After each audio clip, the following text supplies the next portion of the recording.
I'm really truly serious about the way this movie has just moved so many of us, everyone who's seen it, and I just would love to hear.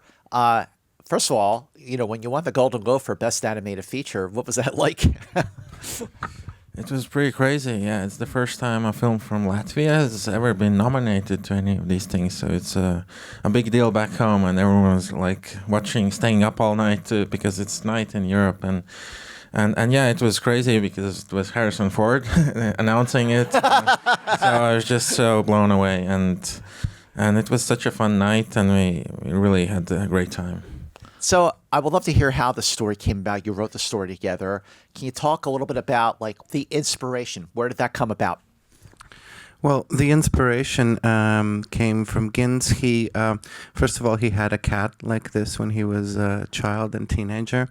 And then he made a little movie called Aqua back in 2012, which was a short film, also about a cat who is afraid of water and this big flooded world. And then years later, after finishing his first feature film, which he did all by himself, called Away, he started working on this story and expanding it to a much bigger project. So now it was going to be about a cat coming together with these other animals in a boat and sailing through these mystical landscapes. And I was attached initially as a writer for this project. Gints initially didn't trust me to produce it because I had never produced an animated film before. But as we worked on the project together, we shared trust. So he also wanted me to produce it in the end. And we created our own little studio called Dreamwell in Latvia, which became the home for Flow. And Gints can talk a little bit about the writing process because, of course, this is a textless movie, and the script for it was, in the end, just about 35 pages or so. Well, let's talk about that. So I was going to ask you how many pages it was. 35. Well, because there's no dialogue. Was it always the plan for the film to not have dialogue? Was there ever a chance that you were going to make the film with animals that could talk? No, it was always, I knew that there would be no dialogue because all the films I've done so far are without dialogue. And I don't call this a silent film, it's a dialogue-free film. So the parts that would be usually spoken are kind of done by the music, the sound, the animation, and there's kind of a language to that. And also the sound and the music play an even bigger role than most films. And that was really exciting to me, that I could tell a story with images and sounds. Without dialogue, I also wanted these animals to behave like animals. They're not telling jokes, they're not walking on two legs. And I wanted them to be a real cat and a real dog, because then I think they're so funny, they're so interesting and so emotional that we can just leave them as they are. We don't need to change them to make an interesting story. But yeah, it's when you write, writing is pretty much the same, whether it's with dialogue or not. It's really about figuring out the whole structure, the what the character relationships are, and it took us a long time to write the script because it's really hard to convey it without words. But also, when I'm writing the script, I'm writing the music, and it's really influencing the story. And usually music is done at the end, but I need to have the music really early because it kind of gives me ideas of what could happen. I've read so much, and I certainly, here's a film with no dialogue, but I feel like there's so much that you get out of the film. So messages about cooperation, overcoming differences. I mean, talk about a movie that we, like you said, at the Golden Globes. I think we need a movie like this right now. But how sort of proactive were you with putting those messages in the film from the very beginning? Well, we were proactive in placing the theme there in terms of the character interactions and their own individual arcs. But as far as messages are concerned, I think there's... we're not trying to be didactic and trying to spoon feed you. I think that the quality of this film comes from the fact that it's very experiential, in the sense that you can... very freely interpret the symbols, the meanings of what's going on. And actually, by rewatching the film, you will find that there are many clues in the environments and the world building and the world design as to what may have happened and what could happen next. But yeah, well, when kind of deciding the characters, it was important that they're not just random. They're all kind of part of the team, which is they're all looking for a place they belong and a group that accepts them. And there are no heroes or villains. They're all hopefully relatable, all of these 5 characters. And there's something of me in all of them. I can relate to them, mostly with the cat, because it's... for me, this is the first film I did with a team, and I used to be very independent, and now I have to learn how to trust others, and that's what the cat does. So it's a very personal story to me, but I'm always looking for that personal aspect. When you've spent 5 years in this film, you need to have something that will keep your attention for such a long time, and yeah, you can find something that feels more authentic when you know these subject matters. In terms of the movements of the characters, of the animals, and in the way that they do express themselves, like what kind of prep and research did you do about animals, even cats, to make sure that every move was as real as it could possibly be? Well, we had a very young team of character animators in France who worked on the character animation that you see on the screen. And they were paid to watch hours and hours of cat videos online. And videos of other animals as well, dogs and capybaras. And really there were many, many references for the movements, and that's why they're so precise. Also the animals, each of them has a different... You could say type of movement, because the cat is almost like rubber, and then the capybara is kind of slower and more heavy, and so all of this had to be nailed down to the smallest detail in order to make it look like it does on the screen. I would love to hear about the emotions that are conveyed, because I mean this is primarily a group of actors that we are here for today, and for a film that's no dialogue, whether it's live action or animation, all actors have to go on is their expressions and their emotions. So you being the producers and writers and the director, you are basically the actor for the animals in this film. So what kind of performance did you want your animals, especially cat, to express and something that actors can actually latch on to? Yeah, I'll just give credit to, I think I wasn't an actor. It was really our animators who are the actors who are creating these movements. And it's the voice actors, which are real animals. So it's our sound designer's cat that we would record the voices. And yeah, so it was important that for them to feel believable, because we know cats and dogs so well, we would understand if they're not entirely correct. But yeah, we needed to have like this we needed to be attached to these characters to kind of follow their journey. And I think having a cat as a protagonist makes it a lot easier, because they're so cute. Like, even if they behave in like not the nicest way, we still like them because they're so cute, and we forgive the cat. And even with the sounds, we like the first image is this cat looking at the water in the reflection, and we put the cutest sounds we could at the beginning, so immediately you get connected with the character.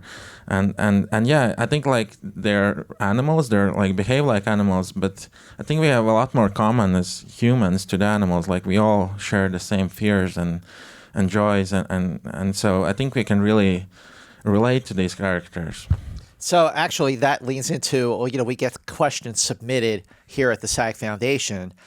This is the first time I've got a question with a picture of a cat on it.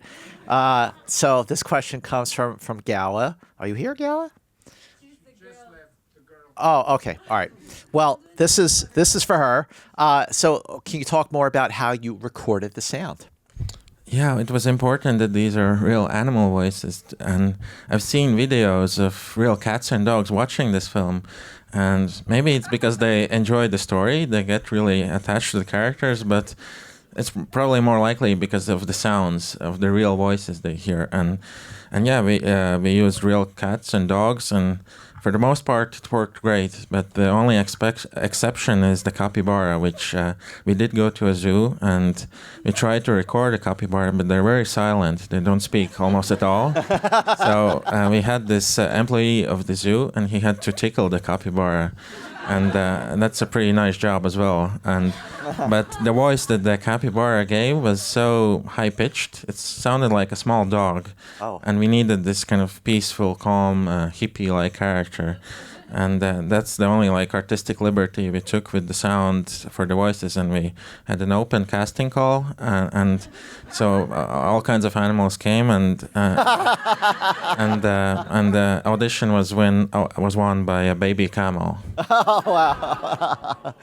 By the way, I can vouch for, so I have a little black kitty who looks just like the cat in Flo. She was sitting right behind me when I was watching the movie the other day, watching the movie, like not just looking around, like she was watching the movie, and then she jumped off the couch and went up to the TV, and she's like, I'm like, that's never happened, never. So, and you got a video of the same thing, so it's amazing that that's really happening. But I would also like to talk about just how, when it came to writing the story, how whatever's going on in this world, maybe it's Earth, maybe it's not. Like, why keep it so like ambiguous as to like where we are, when we are, and what happened? Well, I think that attributes to making the film kind of timeless. Even the architecture, it's not contemporary architecture. What you see in the world of the film is kind of a mixture of architecture from different cultures. And also, I think many people relate the themes of the film to what's going on now in the world. But similarly, I think people will be able to relate the film to what's going on in 20, 30 years, because some things don't change, and the relationships between individuals and communities and other things, and aspects of collaboration, when it works out, when it doesn't, things that this movie touches upon. I think there's some timeless values, and that's something that we really wanted to achieve in terms of storytelling. And that requires a level of ambiguity and not setting it in whatever, 1997 or something like that.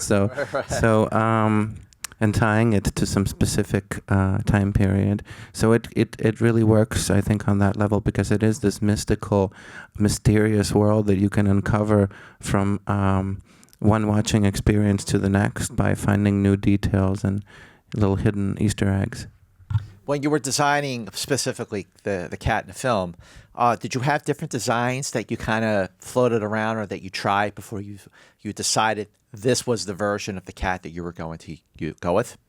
No, it was pretty clear because it's inspired by cats I've had in my real life, so I wanted to kind of stay true to that. And also the dog is inspired by 2 dogs I had, and yeah, the design process was pretty easy. We didn't even do a lot of drawings. We just made these characters as sculptures in the computer, and we needed to work very fast because this is a fairly a very small independent film.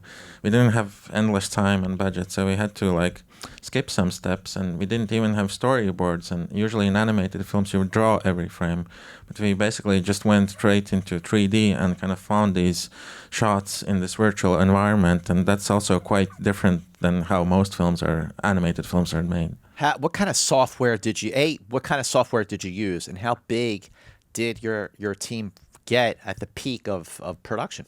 We used a software called Blender, and I will not go too much into the technical details, but it's a free software, which means that every kid can pick it up. And now we have access to tools that these big films are made, and I didn't even go to learn this in school. I just watched YouTube videos, and that's how I learned it. And and most of our team kind of learned this way. And I think this is really exciting that now we'll see all kinds of films being made, and in places where maybe there isn't a big studio or a big industry, and we'll see different perspectives being shared and different types of stories being told.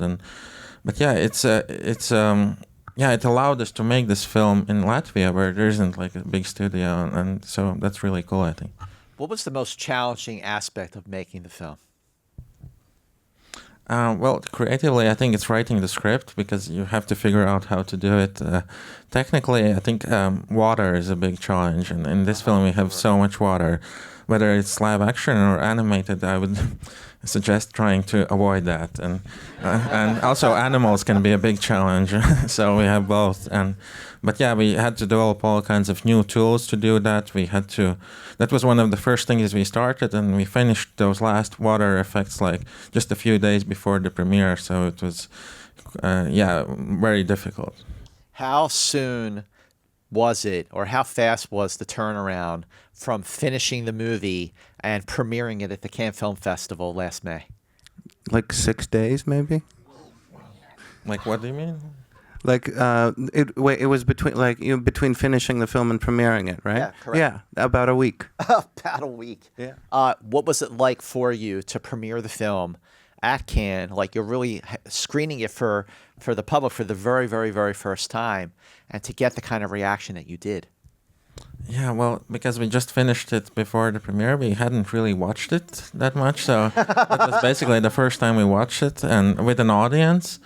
And we had no idea how people would react. And so when people were laughing, and the right moments, not the wrong moments, that would be bad. So that was a big relief. But also it felt very emotional. And you could sense that people were really affected by these characters. And that was such a relief. Because in Cannes Film Festival, it's a very tough audience. Yes, it can be very critical. Yep. But we had such a such a warm reception, because it really stood out from all the other films. There's so many dark and serious films, and we have this kind of fun adventure film with animals, and I think that kind of caught people off guard. Over the months since that premiere, like, was there something or some things, reactions that you got from people in the audience, or maybe something that you read, or maybe videos that you got that really affected you, and that this person, these people really, really understood and got the movie? Yeah, well, I think it's something great that it's kind of universally understood, and I go all over the world and people can understand it, and that's such a nice feeling that you're understood. Like, I'm just trying to tell my story about how I learned to trust and collaborate, and I think people can relate to that, and also can just relating to the what's happening in the world, and can see similarities, and also like finding some kind of hope within this story when in this time of uncertainty. So that's really nice. And but yeah, it's just it's not really like even saying things, but you can sense how people laugh and cry, and that's the biggest gift I can have. What was it like? What did it mean to you that the movie was nominated for not one but 2 Academy Awards? Well, it's the first time a Latvian movie has ever been nominated at the Oscars in any category.